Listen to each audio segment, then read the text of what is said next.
Hey, this is Brooke, functional medicine dietitian specializing in fertility, and this is the Fertility Dietitian podcast, where I help you uncover the barriers that are preventing you from optimizing your fertility and teach you how to work with your body to finally take home a healthy baby. Each week, I will be diving into different topics on fertility and sharing my perspective on physiology, metabolic health, nutrition, and lifestyle approaches that have helped hundreds of couples get pregnant even after years of heartache. My goal is to empower you with the knowledge you need to take back control of your fertility. Happy listening. I am so excited to share this chat with you guys. I just spoke with one of my past clients, Julia. She worked with me in my private coaching program, Master Your Fertility. We worked together for about 4 months. And just a couple weeks after our final call, she got her BFP. This was her very first BFP after 19 months of trying. She was 23 weeks pregnant when I was talking to her in this interview. So listen in to learn her journey to finding me, us working together, her experience in the program, and her advice that she has if you are in a similar position right now. Hi, Julia. How are you? Hello. I'm doing very well. How are you doing, I'm Brooke? doing so good. I'm so excited to have you here and chat about your experience working together. Thank you for joining us.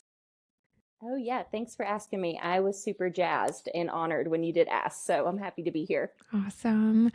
Well, can you just give a brief introduction of you? Yeah, sure. I'm Julia. I'm 34. I'm currently today, I entered the 6-month window of pregnancy, so I'm 23 weeks pregnant today. I live in rural Montana, which I think is important to note just because with like access to care and like preferences for care is limited. So I live in Montana with my husband, our dog, and some chickens. I am a primary care psychologist. So I think that's important too when we talk about like, what we've done for like nervous system regulation and everything. So, yep. So I'm a psychologist. I love what I do there. And yeah, that's kind of just the bullet points right now. Awesome. Well, thank you so much for sharing. When did you and your husband start trying to conceive?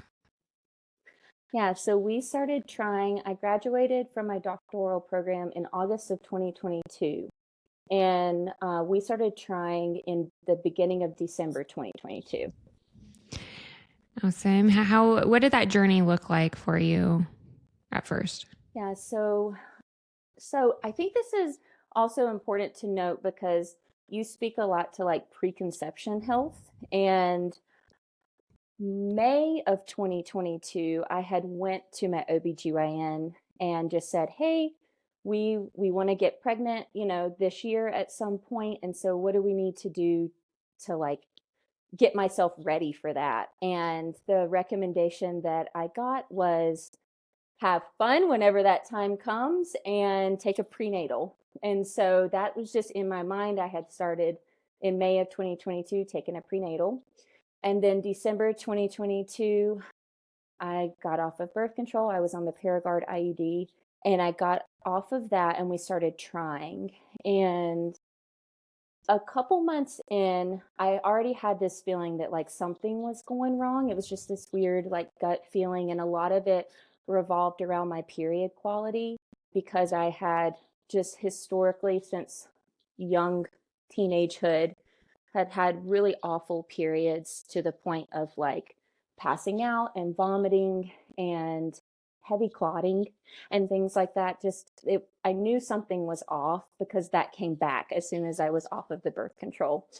And so I started feeling that way again, and I felt like just something wasn't right. When I hit the 6 months range of us trying, I had like told my husband, like, I just feel like in my gut, they told us to come back in a year, but something is just, I just don't feel like with my period quality that like it should have just happened by now. I don't know. I just had this weird intuition. And so by month 9 of trying, I said, you know what, I'm just going to book an appointment. And so I went in, and the OBGYN did like a shotgun spray approach. Like, we're just going to test everything. So I had done the lab work, got the AMH levels. My AMH level was low at a 0.7. And so that was like a red flag in their mind. And then I had an HSG procedure, and my tubes were open. So it was like, okay, that's been ruled out. I also had a sonohystogram, like a SIS procedure, and they had found like 2 potential polyps. So it was like, okay, there's something, like, okay, that might explain why I'm not getting pregnant. So let's do a DNC. And at that time, my pain wasn't being addressed and my period quality wasn't being addressed, even though I had vocalized that as well. And so I had advocated for a laparoscopic surgery exploratory, just to see, is there something else going on? So in November of 2023, so last November, and this is what's wild, Brooke, it's been a year tomorrow since my surgery, and all that's happened. So much has changed since then. But anyway, so I had the surgery. They went in to do the DNC, and the polyps weren't there, so I must have just shed those at some point. And the OBGYN had came out of surgery and said, we found some endometriosis on your tubes. So we're going to send it to the lab, but we're pretty sure like that's what it is. And so I had my post-op appointment that December. It was like 2 weeks after that I had it. And that was the first time where it just felt really heavy, because the OBGYN who did my surgery said, I could have sworn this was endometriosis, but it tested negative, but that doesn't mean that there's not something in there. So that was the first time I had heard, you have unexplained infertility. And then for my pain, it was, you have unexplained pain. And I was offered prescription painkillers for management of that, which didn't feel right either for me. And then was the next first time I had heard IVF in the same sentence in a medical appointment. And so I was just pretty shaken and defeated coming out of that. But I will say, in that appointment, the OBGYN had said, have you ever read the book It Starts with the Egg by Rebecca Fett? And I hadn't.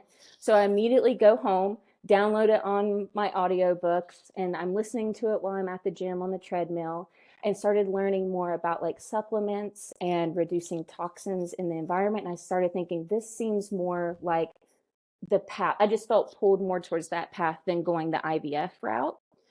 So I started doing a little bit more research, and then that's where I found you. And I found you on social media, and I was listening to some of your reels, and I was like, oh my gosh, this feels relevant to me.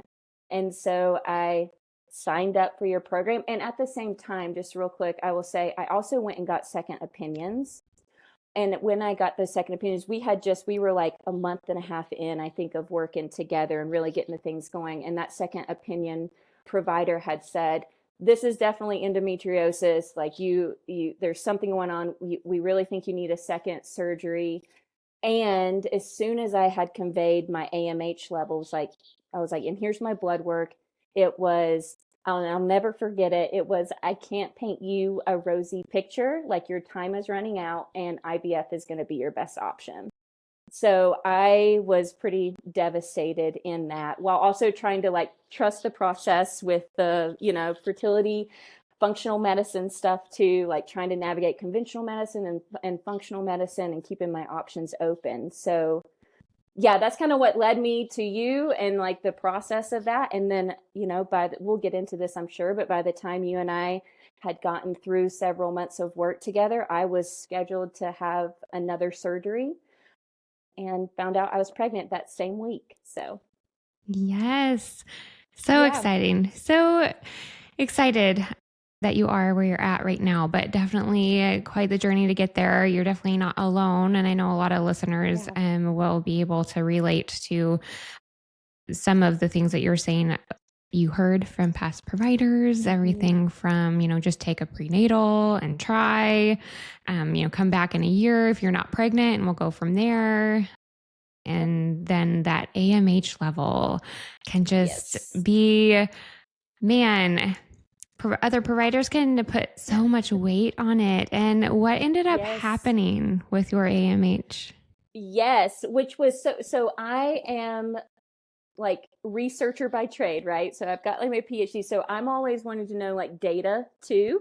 So I was always curious. Well, I've gone through, the 4.5 to 5 months with Brooke. Like, I wonder if that has improved. And I will say the specialist that was going to do my endometriosis surgery that I was going to also requested that because she was saying, I can't guarantee you that there's not something bigger going on here if we do this surgery again. And so she had requested the AMH level, and I thought, oh, this is the time I can do a pre and a post, functional fertility medicine test here. And so it was point 0.7 when I started, and it was like 2.29, I think, or 2.26. I think it was like 2 point something, right? Where it was like the original number they wanted me to be at was a 1.0. And so it was kind of like, ah, everything worked. Like, it worked. I improved that follicle health, like it works. So I was pretty happy to see some of the data too to drive that.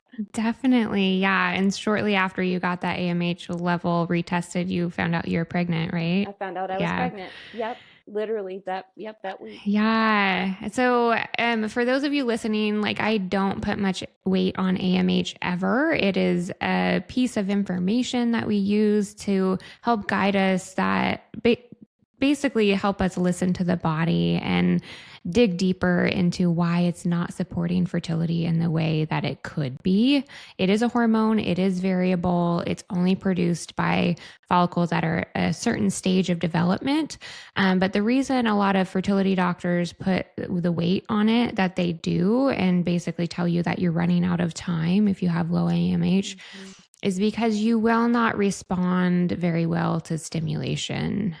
So, stimulations in like reproductive technology, IVF type cycles, because your body is not feeling safe enough to mature those follicles appropriately, you're not going to be able to mature a lot of them really quickly, which is the point of a stimulation cycle. So, through our work together, and definitely this is a great example, Julia's case, we see great improvements in how safe the body Yes, feels to support that follicle development, and that AMH definitely showed that improvement.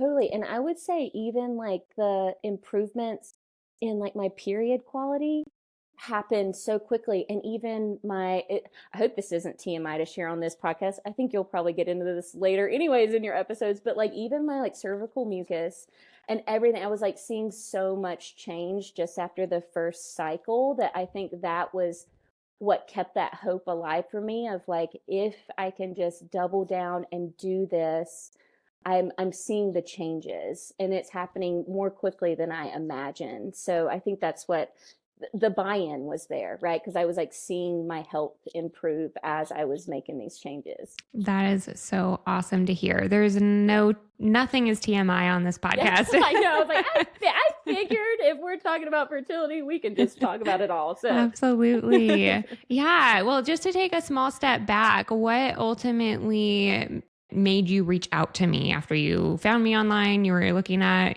some of my content on yep. there. What made you schedule that fertility strategy session? Totally. So I think once I had read that book or listened to it, I should say, it starts with the egg and talking about reducing toxins and like egg quality kind of stuff. That's when I was like, I was researching like functional medicine, fertility, like things on social media. And I came across a couple folks. I saw your page and you had a reel on AMH, and it was like I'll never forget because I think it was one that you had like pinned where it was like throw it in the trash or something. There was like a trash can like emoji where I was like, hell yeah, you know what I mean? Like that. This aligns with where I feel like I am, because I was so mad, like frustrated that I didn't have answers. And so thinking about that, and I remember seeing too, like some stuff around endometriosis and like improving some of the quality around that, some information there. And so I thought, why not give this a shot? Because I was at this fork in the road where it was like, we really want to conceive, I'm done with grad school. This is our next step. Like, this is what we want. And So I needed some kind of direction in IVF. I was just like, that just, it's a great intervention for folks, but for me, I just wasn't quite there yet. And I honestly couldn't fathom wrapping my head around cost and like putting my body through that stuff yet. Especially if I felt like my period quality, like there's something here, like my clots shouldn't be that big. Like I should not be experiencing this. So it just didn't feel like that was the path I wanted to take. So I was at this fork in the road and I was just like, I'm just going to take this leap of faith and do Brooke's program. And honestly, your program for cost wise was much more efficient for us at the point in our lives of like, I would rather spend this amount of money doing private coaching and try to actually like improve my health and my potentially my husband's health in this versus just hope, with the low outcomes that IVF can have for some folks. I was just like, I just don't know if I feel ready for that. So, Certainly. Yeah. Yes. I mean, so the Master Your Fertility program is my private coaching program that Julia is referring to. And it is an investment. It definitely is. But when we're talking about, not only improving your chances of natural conception, but, improving chances of conceiving anyway, you end up conceiving.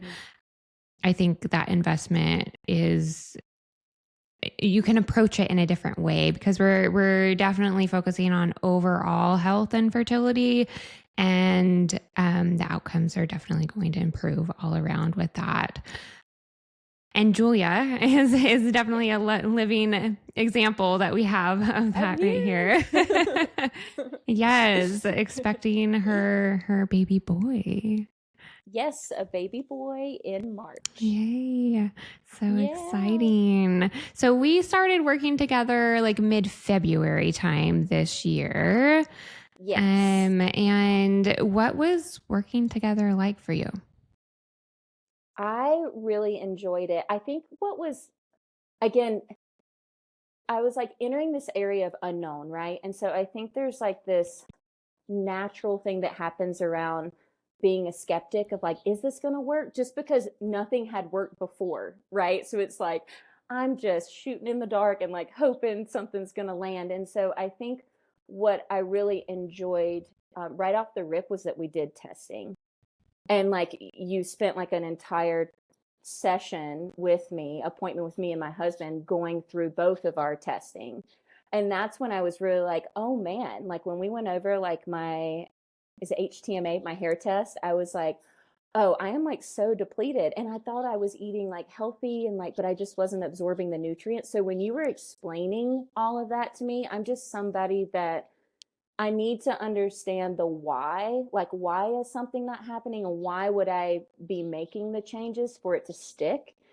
And so maybe that's like my behaviorist psychologist in me, but like that's just like something that I think was really helpful for me is when you gave that education up front that like rooted me in the why this would be important to make these changes. And so that really, I was like sold by that point. And so I think that was really helpful. And honestly, there were so many times where, well, not so many times, but a couple times when we would meet where I feel like my, and again, I think this is like a natural process that happens with like experiencing infertility. And actually, you had mentioned subfertility, which I like that. I like that much more than infertility. But as I was experiencing that, I was like, some days I was like, oh, it's just not like something's going wrong, or oh man, this didn't work out this month, or my basal body temperature did like a weird thing. Like, what is that about? And you would just provide that like support in that moment. So it was a good like reframe for me to like, okay, yes, this is happening, but like stay the course. So there was like that installation of hope, I think, where you were seeing something from your professional lens that was like working well, or like you kind of knew, okay, this is to be expected, whereas for me I didn't. So anything that may have gone awry, I was just latching onto because that's just what happens when you experience subfertility, and you have a lot of challenges. So I think having that in our appointments, just as we would do our follow-up appointments, adjusting things as needed,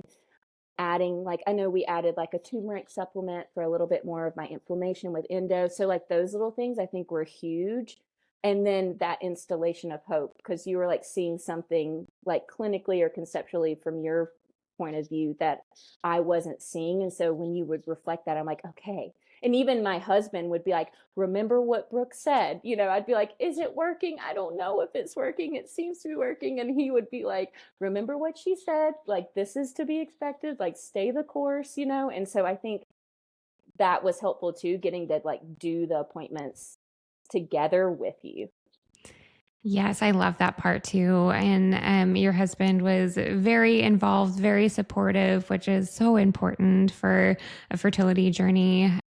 And so, yeah, we definitely dove in and investigated. The HTMA that you were referring to is a hair tissue mineral analysis test where we take a sample of hair and we are able to see what's happening with minerals at a cellular level. And it tells us a ton about, how safe your body feels, what's going on with your nervous system, how easy it is for your body to create energy. And fertility is such an energy intensive process that we need those minerals to be balanced and repleted. So, in a place where there's enough of them to support that energy production. And Julia, you were not far out from getting your PhD and, doing all the go stuff that we do to get through school and start our careers. So I'm guessing that played a big role in your Oh, yeah, depletion.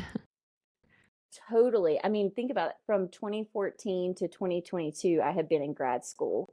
And so long work days, chugging pots of coffee. Like I would drink like a pot of coffee a day, limited sleep, 4 hours of sleep and go, go, go. The stress of just, being in it. And so when you explain that and how like cortisol can impact things, just it all just made sense to me and was very validating of like, that makes sense. I did put my body through the ringer.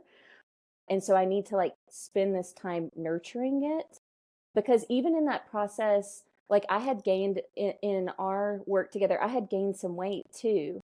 And you had done a great reframe there of like, and this is you like nurturing your body, like you've been like depleted of these things.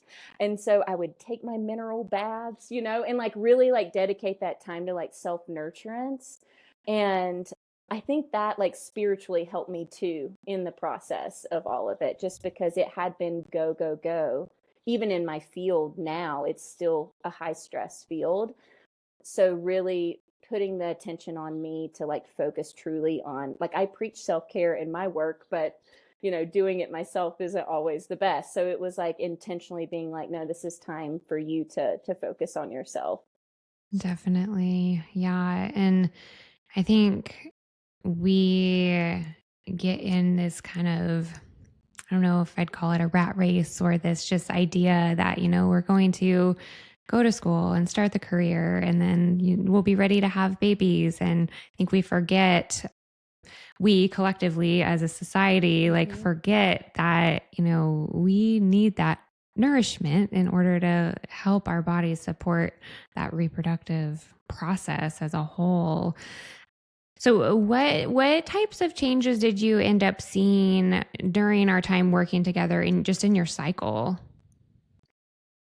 I got on birth control, I guess like later for some folks, like I was in my mid 20s when I got on birth control. But prior to birth control, I had actually done my own kind of just cycle tracking, even though I didn't even know what the phrase was when I was in my early 20s. But I did my own cycle tracking and I was always 25 days on the nose. That was just always very consistent in my period, even though it was a bad period.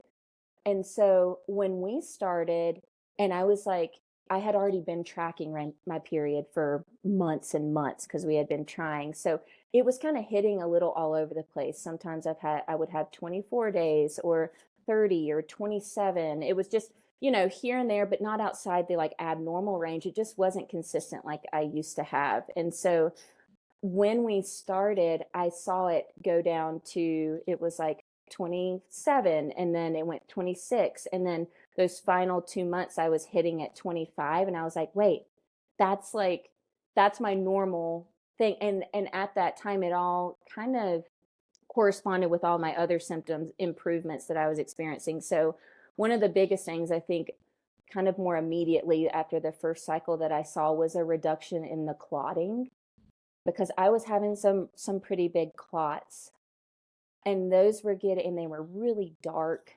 It was heavy flow, like really heavy flow at the beginning, and that decreased. So I saw the clots go down, and then a couple, like, cycles into us working together, it was more of that, like, to be expected, like stringy, not as big of clots. And so I was like, oh, like, this is working, this is like playing out. And even the flow was better.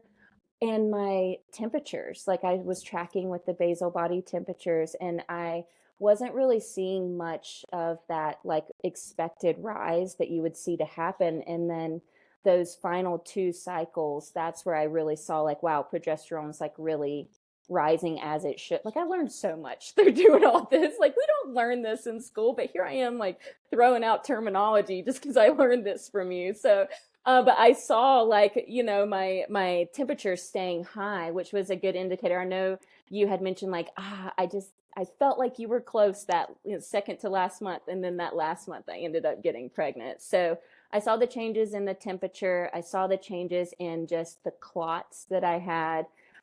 I saw the changes in the flow, and then I regulated back down to my 25 days that I had pre-birth control, which was awesome to see. Yeah, that's all awesome. And that basal body temperature is such a big sign of, just improvement in follicle health when it's going up after ovulation, staying up.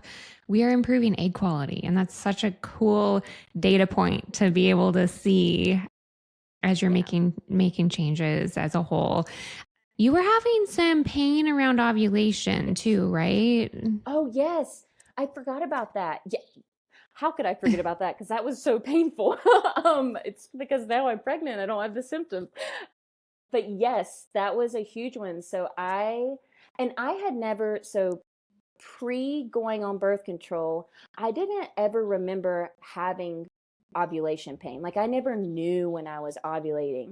But then I came off of birth control and it was painful. I think probably it would be like someone's typical regular period discomfort. That was like my ovulation pain. And I would get like shooting sensations down my legs when I was on walks. I was very bloated. So that was a huge, yeah, there are actually so many changes that happened. So the bloating changed. I actually was not bloated after getting through that cycle. And then my ovulation pain went away. So I actually did not there were times I didn't even know when I was ovulating other than me using basal body temperature and my, like, ovulation sticks. So that was huge. Yeah, so there's definitely like normal, like kind of twinges that we have around Mhm. ovulation, but Julia's was more of like a nerve pain, right? Yeah, it was pretty, yeah, it felt like lightning kind of going down my leg. And it was painful. Like, it was to the point where I would want to take ibuprofen, and I had historically just kind of eaten ibuprofen to, like, for pain management, right? For like my period around ovulation, and I didn't have to do that anymore around ovulation. My pain stayed the same. It was still bad, and that's when you and I had talked, like, there may still be some, like, endometriosis, like debris or things in there, and that's why I was going to get another piece of, like, I need to get another surgery. But I got pregnant despite that, despite having the period Mhm. pain. I was still able to conceive, which was awesome. And the other piece that I didn't mention is my libido got better. And I'm like, I remember being like, I feel like I am just a spring chicken again. Like, I am, like, my libido is back. And so I immediately saw the change there, which was exciting, especially when you go through subfertility and you're trying so much and so much is around timing. It's just sometimes it may feel interactional because you've just been trying for so long. And so getting to have my libido back and, like, feeling that, I was like, whoa, like, I feel better. And then my cervical mucus.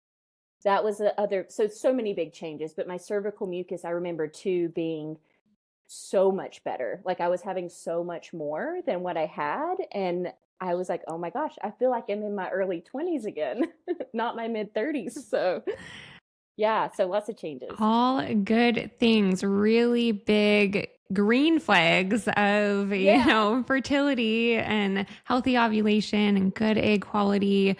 Yeah. So really awesome changes. And as Julia mentioned, she was still experiencing pain on her period. So, a functional medicine, functional nutrition, and lifestyle support can do a lot of really great things, but working together with conventional providers is often important too. And so, like she said, she was going to explore getting another surgery done as Yeah. well. So, super excited you didn't have to do that and you got I pregnant know. first. I'm so happy. And now I kind of know moving forward post pregnancy, just, keeping some of those changes up, for in the future. So, yeah. Definitely. Awesome. Well, any other changes outside of your cycle that you feel like you noticed going through the program? I would say I feel this is just like maybe something that is out of the box change, but something I think is important to note.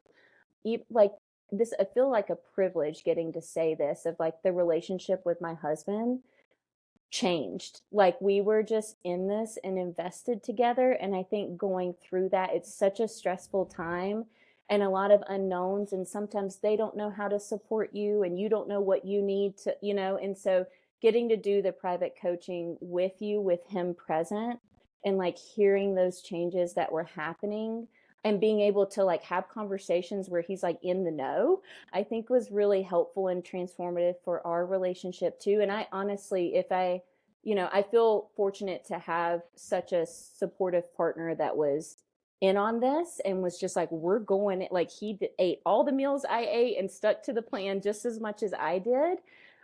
And so I think, and did all the supplements, and so I think that that really changed for us too. It really did bring us closer because it was such a vulnerable time. So just like a little unique change that might not happen for everyone, but for me, I feel very fortunate to say that it really bonded us. We were a team in this, and it really set us up for success, now in pregnancy, getting to enjoy and be very transparent in conversations about things. That's awesome. I love hearing that. And it's so, so important that our male partners are, invested in these changes too, because that sperm health is just as important as our egg health. And, Julia was coming into this with a bunch of like cycle signs and like knowing things could hopefully improve in a positive way with making these changes, but to have her husband alongside with her improving his sperm health and quality definitely contribute to the outcome that they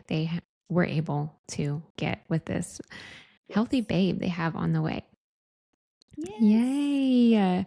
I'm just so Yeah, happy. I'm so excited for you guys. Do you have any advice for any other women or couples that are maybe in the place you were at before this program? Mhm.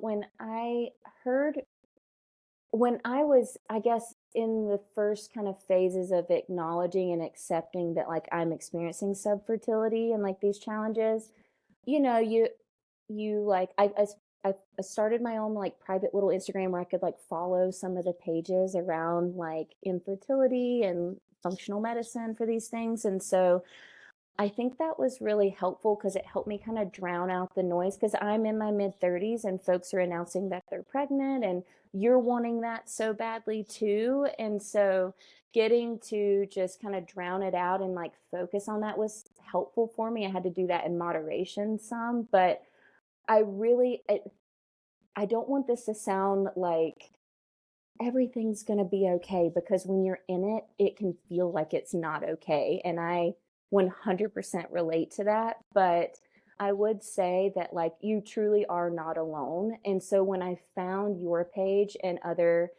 functional medicine providers who focused on fertility, that to me, I felt like, oh my gosh, like I found this arena of folks, like this group of folks that get it. And there are people like me going through it. And I really do think that that was like this support system that they didn't even know, y'all didn't even know you were supporting me in that way before I made contact with you. But it was so supportive for me to be like, I'm not alone, and this is a real thing, and this is happening. Like, it's not just unexplained infertility. Like, there is something going on, and I want to know more. And I think that that was really helpful for me. And truly, for anyone who's listening, like, you really are not alone. There's so many of us who experience this, and it can feel bleak at times. And so I think just having some of that support, I ended up getting a therapist for myself who specializes in infertility.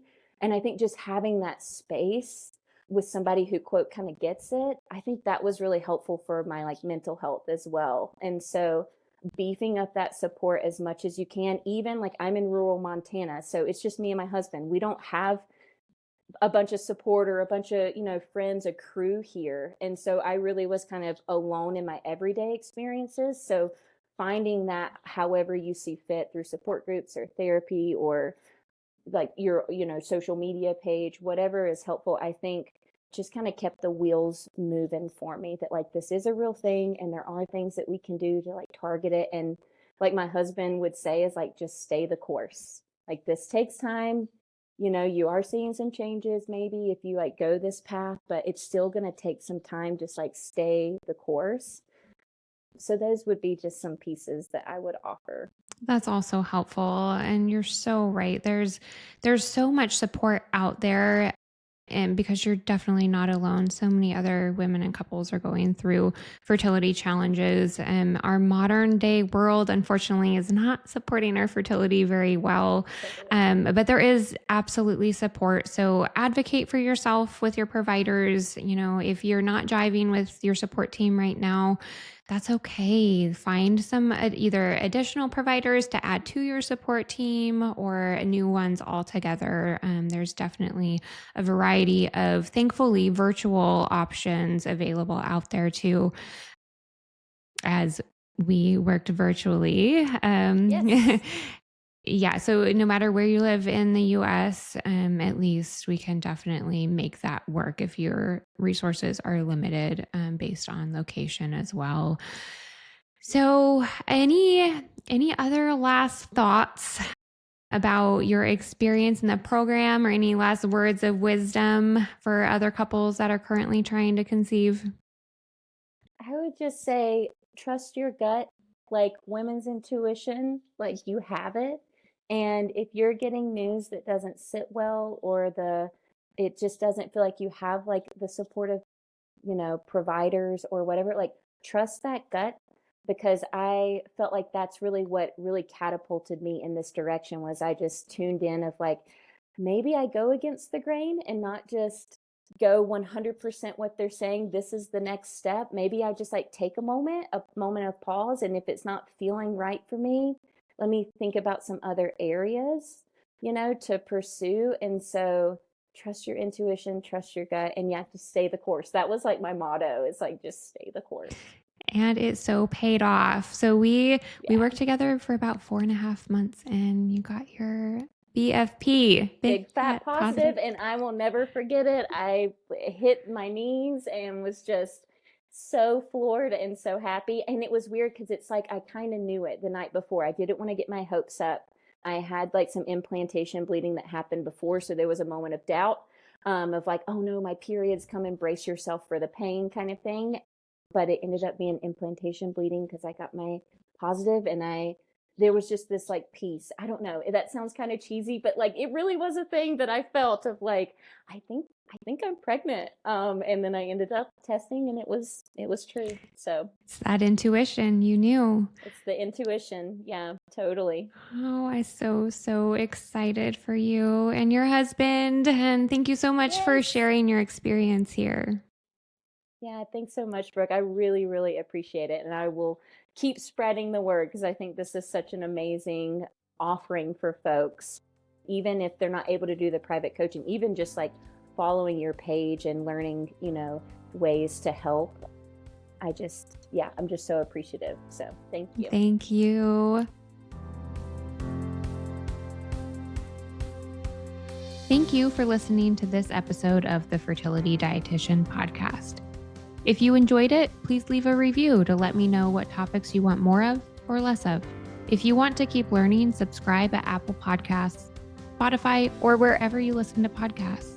Check out my website for more info on my private coaching program, Master Your Fertility, or my membership community, Fertility Blueprint.